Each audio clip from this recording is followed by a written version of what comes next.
Барлықтарына сәлем достар, сіздермен Шыңғыс Мағауия. Бүгінгі видеода қалай мына үштен монопресс-айналарға үйрететін боламын.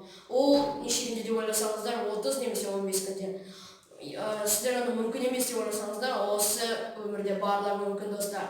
Ол үшін ең бастысы мақсат қою керек, өзінің басында, миында. Және осы видеоға лайк басып кетіңіздер. Егер дайын болсақ, онда кеттік.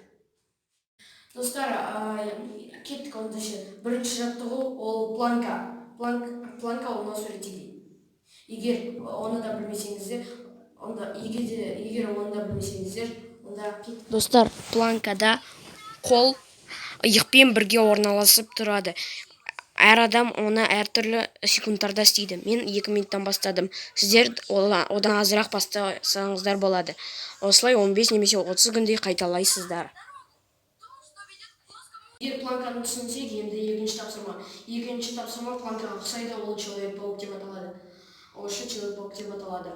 Ол планкадан қиындырақ, және оны 30 секундтан 3 подходтан істесеңіздер болады.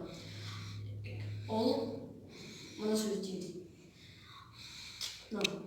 Және енді сол видеоны көрсету үшін сол видеоға оралайық.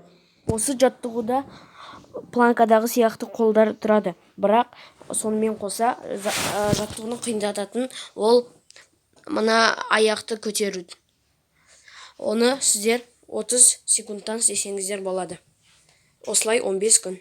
Егер осы мен көрсеткен 2 жаттығуда сіздерге түсінікті болса, осы видеоға лайк басыңыздар, егер лайк баспасаңыздар, және осы жаттығуларды 15 және 30 күнде қайталаңыздар. Сонда сіздерде пресс шығады деген ойдамын. Сіздермен болған мен Шыңғыс Мағауия. Барлықтарына сау болыңыздар.